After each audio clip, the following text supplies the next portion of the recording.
आज हम लोग ये बीए थर्ड ईयर की क्लास का आज ये दूसरा लेक्चर।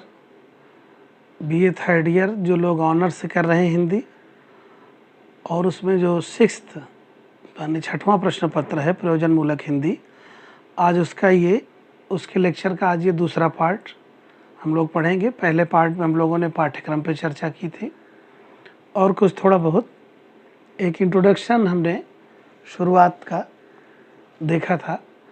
अब आज हम इसमें आगे बढ़ेंगे। हम लोग बात करेंगे हिंदी भाषा के मानकीकरण पे। देखिए, हिंदी भाषा की जो लिपि है, जैसा कि आप जानते हैं देवनागरी लिपि है, तो देवनागरी लिपि तो बहुत पुरानी है, लेकिन हिंदी भाषा नई है। हिंदी भाषा बनने की एक प्रक्रिया रही है, बोलियों से और उर्दू के शब्दों से खड़ी बोली के विकास की जो एक प्रक्रिया है, वो उसका पूरा इतिहास है, वो अलग है। लेकिन जो लिपि है, देवनागरी लिपि है, वो संस्कृत लिखने में प्रयोग होती थी, तो वो लिपि तो पहले से थी।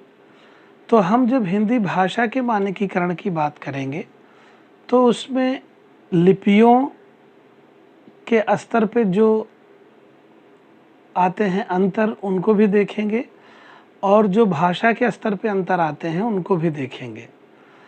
अंतर से आशय मेरा ये है कि जब हम किसी अक्षर को लिखते हैं, किसी भी लिपि के किसी अक्षर को लिखते हैं, तो होता यह है कि हम अन्य भाषाओं में देखते हैं वो अक्षर उसी तरह लिखा जाता है, लेकिन देवनागरी में कुछ विचलन थे, कुछ वेरिएशंस थे जिनको दूर किया गया। अक्षर के स्तर पे फिर किसी शब्द की वर्तनी, जिसको हम इंग्लिश में स्पेलिंग कहते हैं, स्पेलिंग के स्तर पे, वर्तनी के स्तर पे निर्धारण करना, और फिर अंततः वाक्य की बनावट और जो शब्दों के अर्थ हैं उन पर बहुत ही स्तर पर काम होके हिंदी भाषा का मानकीकरण किया गया है, स्टैंडर्डाइजेशन किया गया है, जिससे हम देख सकते हैं कि हमारी भाषा एक स्थायित्व को प्राप्त हो। तो आज हम ये देखेंगे कि किसी भी भाषा के मानकीकरण के मुख्य कितने सोपान होते हैं। तो एक तो 3 तरह से किसी भाषा का मानकीकरण किया जाता है। अभी हम उन सोपानों पर चर्चा करने से पहले ये देखेंगे। पहला है ऐतिहासिक प्रक्रिया के रूप में, दूसरा है प्रयास करके शुद्धिकरण की एक प्रक्रिया के द्वारा, और तीसरा है आधुनिकीकरण की एक प्रक्रिया द्वारा। अब इसमें पहला देखेंगे कि ऐतिहासिक प्रक्रिया। इसको सहज ऐतिहासिक प्रक्रिया भी कहा जाता है। कहीं कहीं आपको लिखा हुआ मिलेगा कि एक ऐतिहासिक प्रक्रिया माने इतिहास से वो चलते चलते सहज रूप में, स्वाभाविक रूप में वो कोई भी चीज़ एक मानक बन जाती है या उसका मानकीकरण हो जाता है, तो उसको हम ये मान के चलते हैं कि वो सहज जो है मानकीकरण उसका हो गया ऐतिहासिक प्रक्रिया के रूप में। इसमें समझने वाली बात यह है कि बहुत सी चीज़ें ऐसी हैं कि जो व्याकरणिक दृष्टिकोण से सही नहीं होती, उनका कोई व्याकरणिक आधार नहीं होता भाषा में, लेकिन वो प्रचलन में आ जाते हैं, और वो प्रचलित होते होते रहते धीरे धीरे उसी को पूरा मानक के आधार पे मान लिया जाता है कि ये पूरा सही है, या यही इसका मानक रूप है, यही इसका शुद्ध रूप है। तो ये हम देखते हैं। जैसे एक समय था रीतिकाल का। रीतिकाल के पहले भी ब्रजभाषा की कविता थी, लेकिन रीतिकाल में मुख्यतः ब्रज भाषा को एक साहित्यिक भाषा मान लिया गया था। माने कोई भी किसी भी क्षेत्र का हो बोलने वाला, और अवध क्षेत्र का हो या और किसी अन्य बुंदेलखंडी क्षेत्र का हो, है ना, तमाम बघेली क्षेत्र का हो, किसी भी क्षेत्र का व्यक्ति हो, लेकिन मथुरा, आगरा और दिल्ली के आसपास से लेकर और पूरा मध्य प्रदेश, ग्वालियर तक, पूरे आधे मध्य प्रदेश तक लिटरेचर की भाषा, माने जो साहित्यिक रचनाएं की जाती थी छंदों की, वो ब्रजभाषा में की जाती थी।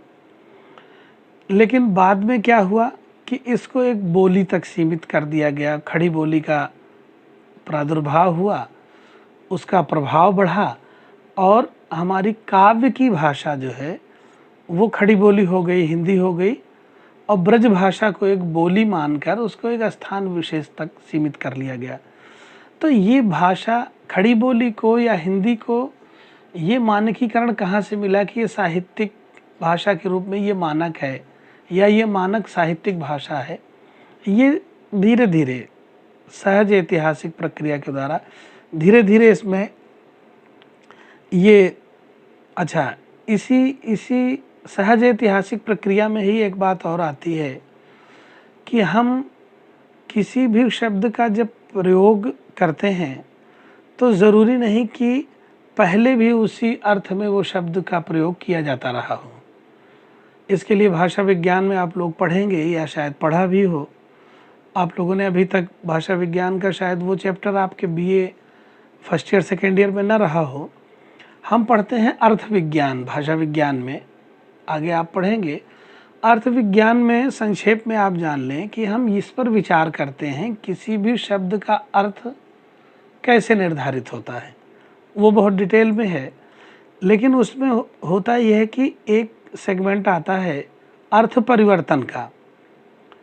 अर्थ परिवर्तन माने कोई भी शब्द पहले किस अर्थ में प्रयोग किया जाता था और बाद में किस अर्थ में प्रयोग किया जाने लगा। उसमें कभी कभी ये होता है कि किसी छोटे अर्थ में प्रयोग होता था, धीरे धीरे जो है वो बहुत बड़े अर्थ में वो शब्द का अर्थ प्रयोग होने लगा, उसका अर्थ विस्तार हम कहते हैं कि हो गया।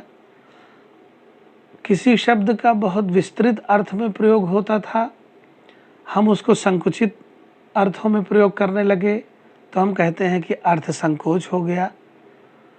फिर किसी शब्द को अच्छे अर्थों में प्रयोग किया जाता था पहले और बाद में उसे बुरे अर्थों में प्रयोग किया जाने लगा तो हम कहते हैं कि अर्थापकर्ष हो गया, माने अर्थ का अपकर्ष। किसी शब्द का अर्थ पहले अच्छे अर्थों में था, पॉजिटिव था, बाद में हम उसे बुरे अर्थों में प्रयोग करने लगे, ये अर्थापकर्ष हुआ। और इसका ठीक उल्टा, पहले वो बुरे अर्थ में था, निगेटिव सेंस में था, हमने उसे पॉजिटिव, उसे हमने सकारात्मक संदर्भों में उसका अर्थ निर्धारित कर दिया, तो इसको कहते हैं अर्थोत्कर्ष, माने अर्थ का उत्कर्ष हो गया। तो ये सब सारे जो मानक धीरे धीरे या निर्धारण हो जाता है उनका अर्थ, ये भी मानक ही बनना है उस शब्द का, लेकिन ये एक सहज ऐतिहासिक प्रक्रिया द्वारा है। और इसमें अंतिम, इस ऐतिहासिक प्रक्रिया में हम एक ये बिंदु देखेंगे कि जैसे हम 3 तरह के स का उल्लेख करते हैं। एक तो स है दंत, एक श जिसको हम तालव्य श कहते हैं, है ना, तालव्य श, और तीसरा जो श है वो मूर्धन्य श, जिसको हम खटकोण या षटकोण दोनों तरह का उच्चारण करते हैं। हम लिखकर उसको अलग कर देते हैं, लेकिन उच्चारण क्या करते हैं हम? मूर्धन्य श का जो उच्चारण है वो तालव्य श की तरह ही करते हैं। हो सकता है कि पहले जब विद्वान लिखते थे मूर्धन्य श, तो मूर्धन्य श का उच्चारण वो इन दोनों श से अलग करते रहे हों, वो हो सकता है संभव रहा हो, लेकिन कोई रिकॉर्डिंग हमारे पास संस्कृत के आदि ग्रंथों की या वेदों की या इस तरह की ग्रंथों की नहीं है कि हम जान सकें कि वाकई वो जो ऋषि थे, वो जो वेद पाठी जो विशेषज्ञ थे, वो किस तरह से मूर्धन्य श का उच्चारण करते थे। तो हम अब मानक क्या मानते हैं, हम उस खटकोण श का यानी मूर्धन्य श का उच्चारण हम तालव्य श के ही अकॉर्डिंग करते हैं, उसी के आधार पर मानते हैं, ये उसका मानक हो गया। तो हमने समझा कि किस तरह से ऐतिहासिक प्रक्रिया द्वारा तमाम शब्द, वर्तनी, अक्षर और वाक्य या भाषा के स्तर पे, जैसा कि मैंने बताया कि ब्रज भाषा कभी मानक हुआ करती थी, साहित्यिक भाषा के रूप में हुआ एक मानक मानी जाती थी, और अब वो जो है खड़ी बोली। तो ये जो है मुख्य रूप से ये ऐतिहासिक प्रक्रिया का। और दूसरा मैं बताना चाहूँगा कि सप्रयास शुद्धिकरण की प्रक्रिया द्वारा, माने ऐतिहासिक प्रक्रिया तो समाज और जनता और उस भाषा को बोलने वाले लोग अपने आप करते हैं, लेकिन जो प्रयास करके किसी भाषा को शुद्ध करने की कोशिश की जाती है वो सप्रयास शुद्धिकरण। तो ये दूसरा ये है।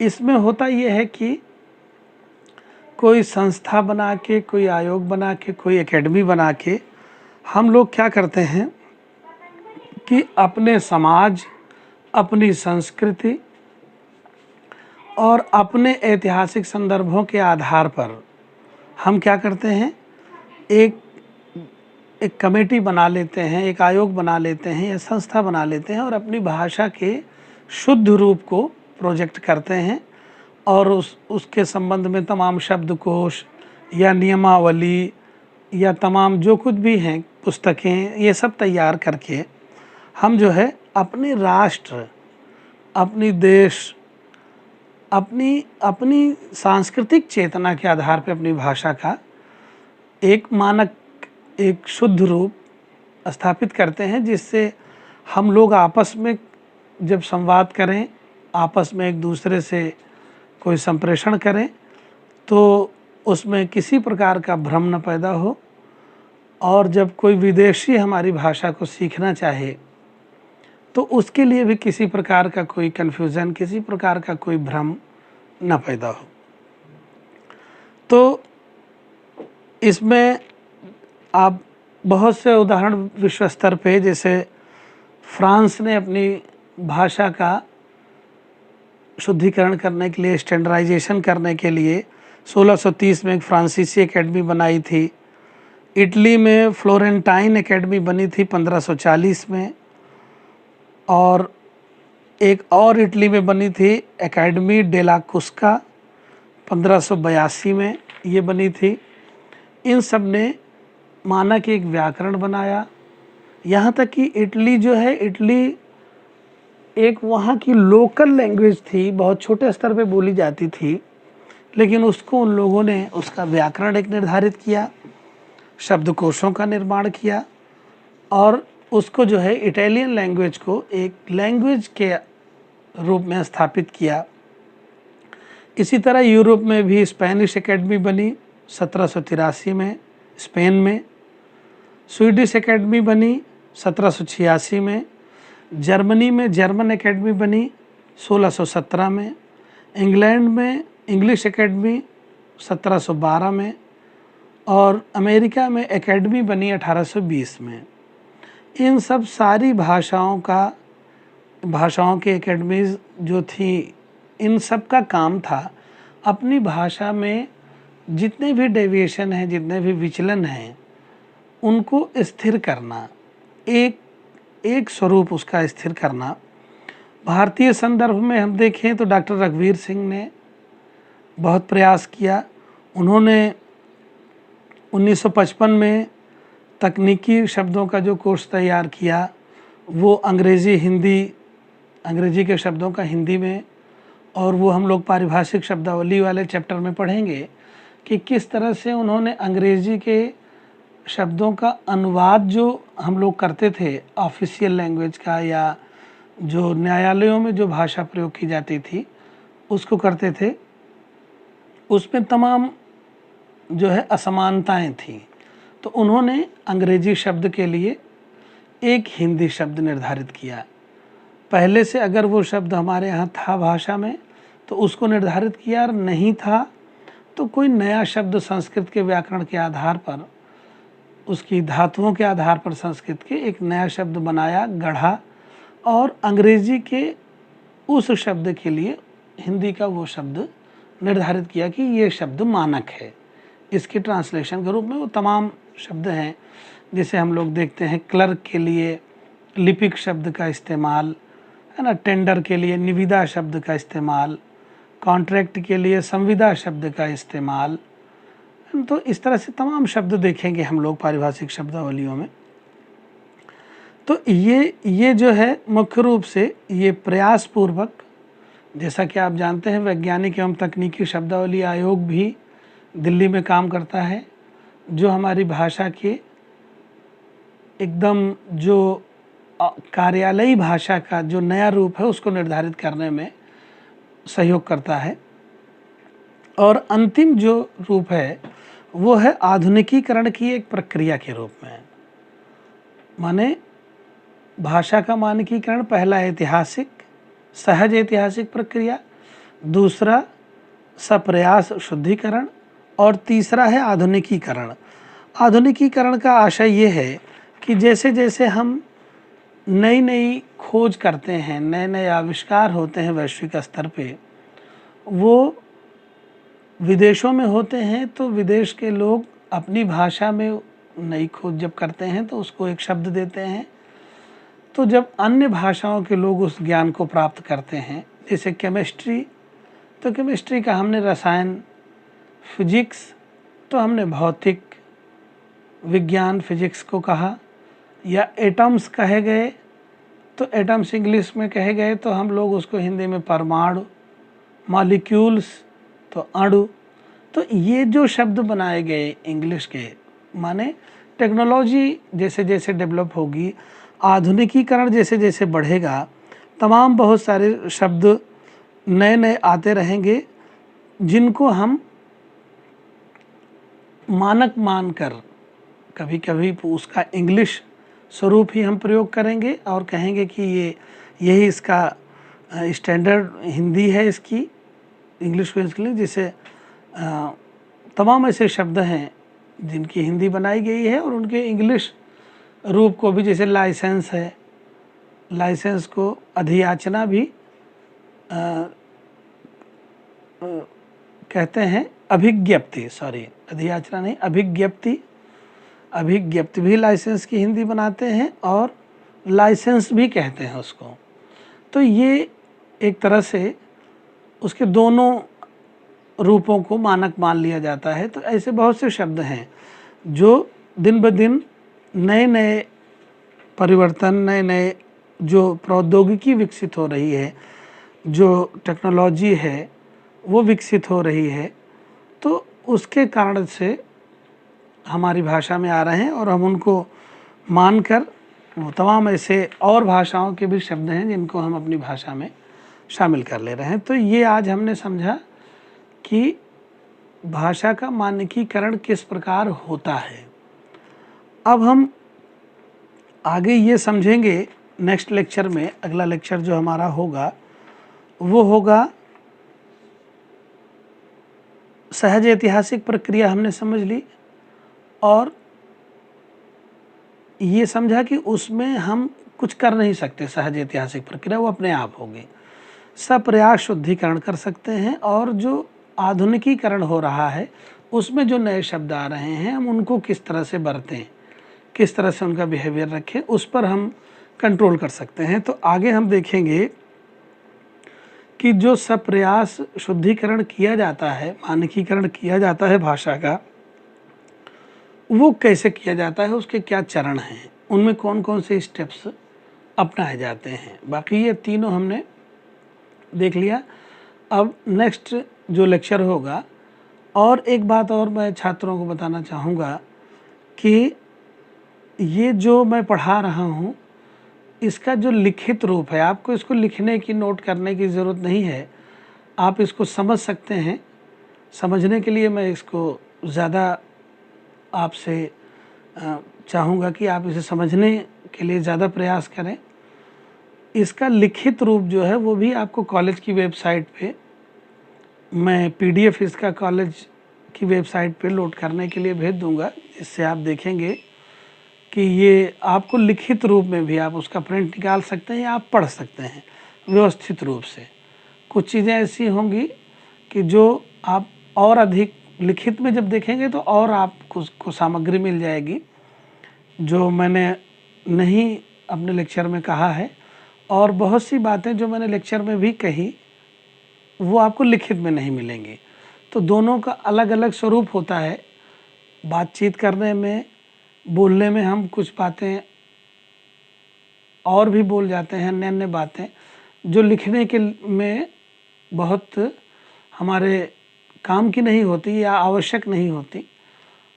तो आप देखेंगे इसको नेक्स्ट जो लेक्चर होगा वो इस पे होगा कि हम किस प्रकार से जो यानी मानकीकरण के सोपान मुख्य रूप से। धन्यवाद।